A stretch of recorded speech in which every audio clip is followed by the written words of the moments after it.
Hi, Gene Burnett from GeneBurnett.com.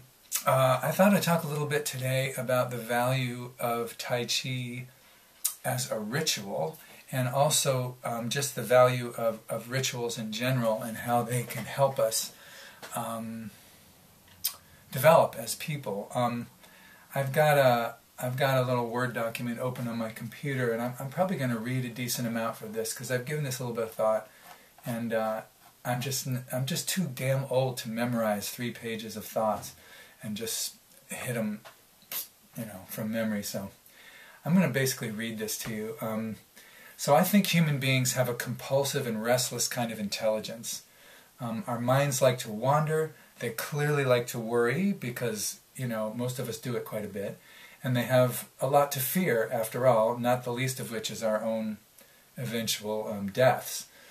A lot of this worrying and strategizing, it really pays off in terms of solving problems and surviving the vagaries of nature.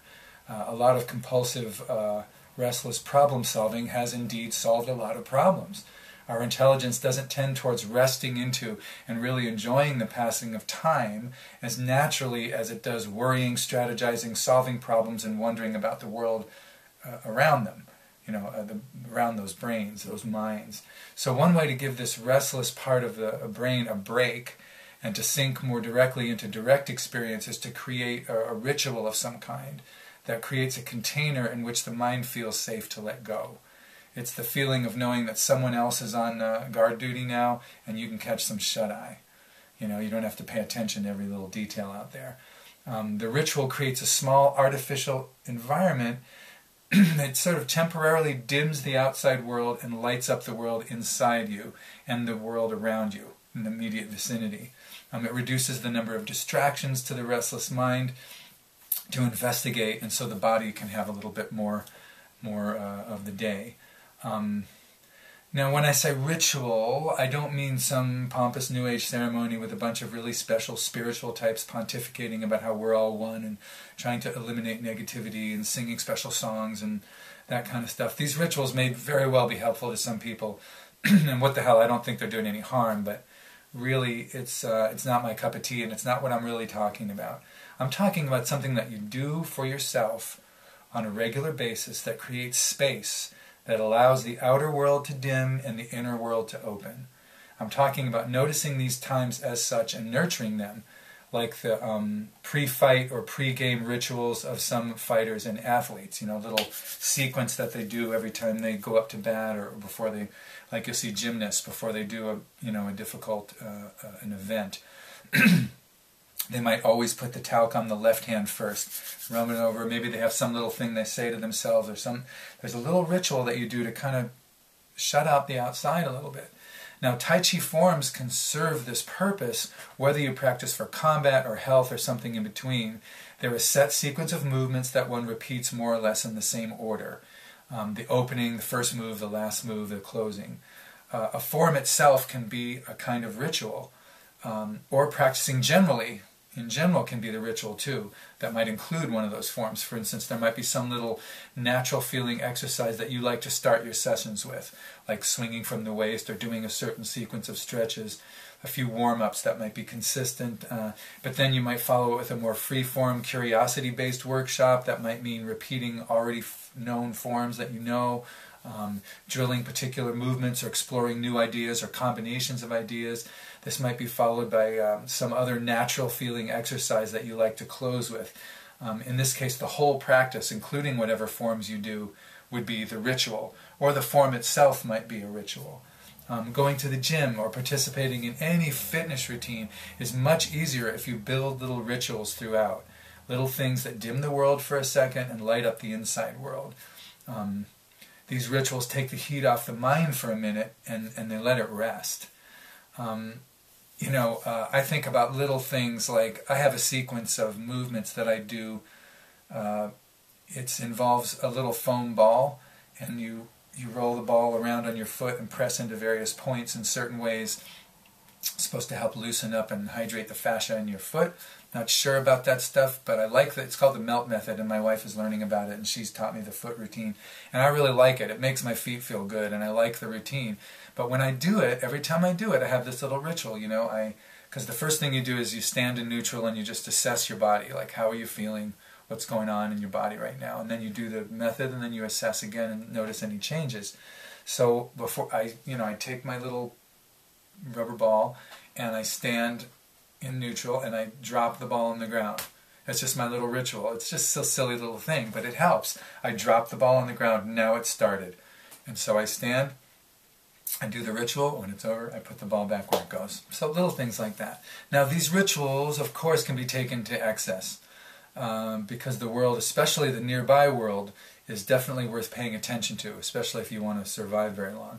So for whatever reasons, becoming obsessed with personal rituals to shut out the outer world can be a problem, and a real problem, and it is a real problem for many people.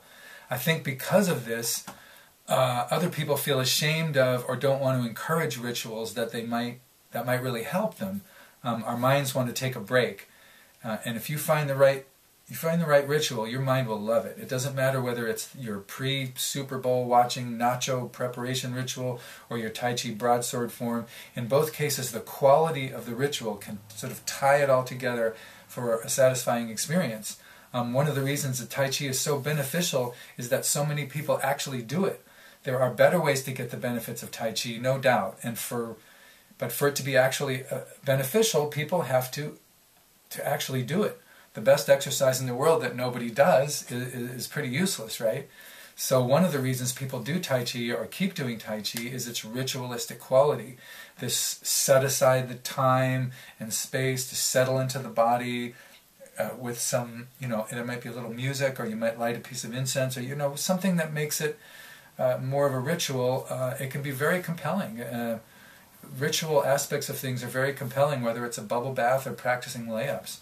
So again, what makes Tai Chi so valuable is that millions of people actually do it.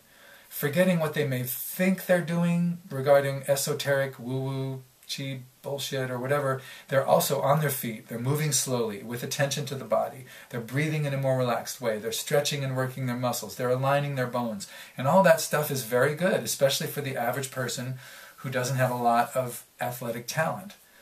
People without athletic talent often get discouraged from fitness-related movements. I certainly did not have any or very little athletic talent growing up, and I was very discouraged from fitness-related movements. I used to put them down and make jokes about them and stuff, and make fun of jocks and whatnot, because really, I just thought I was no good at it, and I felt insecure. People like this and me might not be very good at athletic movements at first, but with a gentle learning and fitness curve. And Tai Chi provides this, and it did for me, as well as this ritualistic practice that helps tune out the outer world. They can get some real benefits and pleasure from this stuff, and not to mention over time some actual physics of daily life type skills, some awareness of where they are in space and how to move and agility and things like that. So rituals help our mind relax and provide containers for a more detailed and appreciative relationship with existence. They help us tune out the world for a while, but they need to be kept in balance in order to remain healthy. That's the key thing. I would recommend that you not let rituals and inner worlds dominate your life to the point where you never leave them. In order for a ritual to be a ritual, you have to go into it and you have to come out of it. Rituals become something else and something not very healthy if you never leave them. So you have to leave the ritual, the form, the video game, the gym, the dojo, the zendo, the practice room, the practice hall, the performance hall, wherever your ritual is, even if it's just a little state of mind that you go into right before you walk on stage, you have to leave that state for it to be a ritual. You have to go back into the interactive world, because that's where we live, and that's where the beauty is, and that's where the danger is, that's where the trouble is, and that's where the love is, and that's where all this amazing stuff happens. So it can also be overwhelming, so we can really benefit anyway from having a ritual space that we can kind of focus inwards a little bit more, or focus within a certain kind of parameter of experience. But it's really important to also go back into the larger world. So that's my take on Tai Chi and rituals. I hope you enjoy your personal Tai Chi rituals. I'm sure you have them if you think about it. There might be little things that you do each time. Even just the opening to the form can be a little ritual in itself.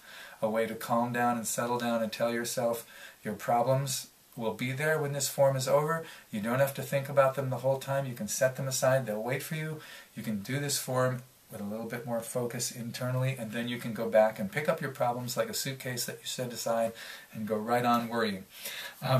So if you like this kind of thing, please subscribe to my YouTube channel or visit GeneBurnett.com. If you go to my website, you'll see a link there for some blogs that I've set up that make navigating my Tai Chi music and nature videos much, much easier than doing it here on YouTube.